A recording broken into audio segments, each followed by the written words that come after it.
Hello guys, আসসালামু আলাইকুম। স্বাগতম জানাই সাজু আলদাবেজ ভিডিও ইউটিউব চ্যানেলে। অনেকদিন পর আরেকটি ভিডিও নিয়ে হাজির হয়েছি আপনাদের মাঝে। সো আজকের ভিডিওটা হচ্ছে অনেক ইম্পর্টেন্ট, অনেক কাজের সুবিধার্থে যে আমরা যে কাজগুলো করে থাকি মূলত সেইটা। তো কিছু কাজ আছে সেটা হচ্ছে নিজের চাহিদা অনুপাতে, নিজের সুবিধা অনুপাতে কিন্তু আমরা করতে পারি বা তাড়াতাড়ি করি বা তাড়াতাড়ি করার চেষ্টা করি। তো সেই রকম একটি ভিডিও আজকে আমি আপনাদের মাঝে নিয়ে এসেছি। তবে ভিডিওটি ভালো লেগে থাকলে অবশ্যই লাইক কমেন্ট করবেন। যত উৎসাহ তত কিন্তু ভালো ভালো ভিডিও সামনে চলে আসবে। মূলত যে বিষয়ে আজকের এই ভিডিওটি করা, দেখতেছেন এখানে গারবার সফটওয়্যারের পিডিএফ ফাইল, অর্থাৎ আমরা যেটাকে বলি প্যাটার্ন ওয়ার্ক এরিয়া ইন্টারফেস। তো এখানে অনেকগুলো কিছু সাজানো থাকে বা কিছু কিওয়ার্ডে আমরা সেট আপ করে থাকি। তো এক অফিস থেকে আরেক অফিসে যখন চলে যাবেন তখন সেটা আপনারা এক্সপোর্ট করে এনে অন্য অফিস, বাসায় হতে পারে বা যে কোনো জায়গায় আপনি ইনপুট করতে পারেন। তো সেই প্রসেসটা দেখিয়ে দিব আজকে। তো দেখতেছেন এখানে আমি যদি আপনাদেরকে একটু দেখাই, জাস্ট আমি ক্রেডে চলে গেলাম। এখান থেকে দেখতেছেন অফসেটে এখানে রয়েছে কি কিবোর্ডে সেট আপ দেয় Ctrl+F4। ওকে, তো ঠিক এই রকম অনেকগুলো, যেমন ধরেন এসেছে 2 লাইন Ctrl+7।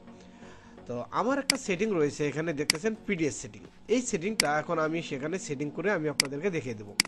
তো সেই জন্য যে কাজটা করবেন, সর্বপ্রথম আপনাদের যে অ্যাকোমার্ক সফটওয়্যারটা রয়েছে সেটা এখান থেকে ওপেন করে নেবেন। তো আমি এখান থেকে অ্যাকোমার্ক সফটওয়্যারটা মূলত সবার আগে একটু ওপেন করে আমি আপনাদেরকে দেখিয়ে দেবো।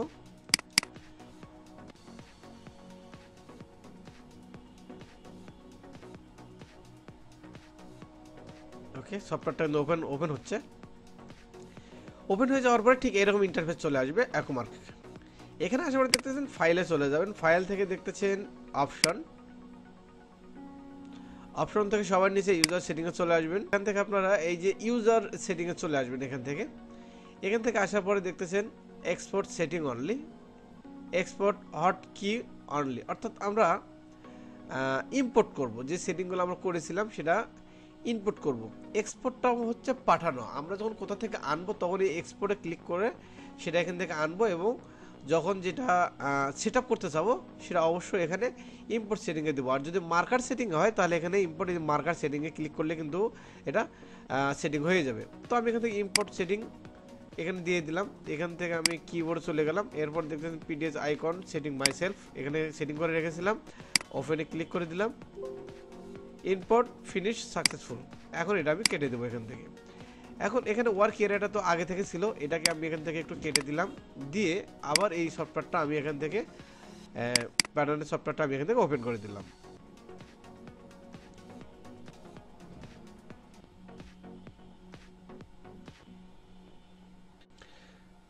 তো দেখুন সফটওয়্যারটা ওপেন করলাম। ওপেন করার পরে আমি যদি আপনাদেরকে একটু দেখাই, ক্রিয়েট চলে আসলাম। ক্রিয়েট থেকে যদি এখানে দেখাই, দেখেন আগে ছিল কিন্তু Ctrl+F4, এখন কিন্তু দেখতেছেন অনলি সি।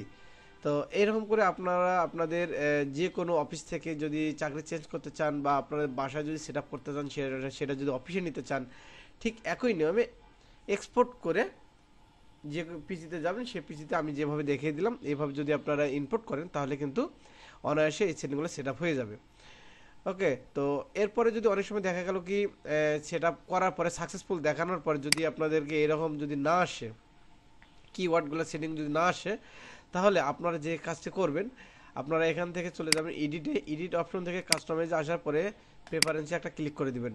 এরপরে প্যাচ যে অপশনটা রয়েছে এখান থেকে আসার পরে রিসেট টু অল ডিফল্টে দিয়ে সেভ অ্যাপ্লাই দিয়ে দিবেন, তাহলে কিন্তু সেভ হয়ে যাবে।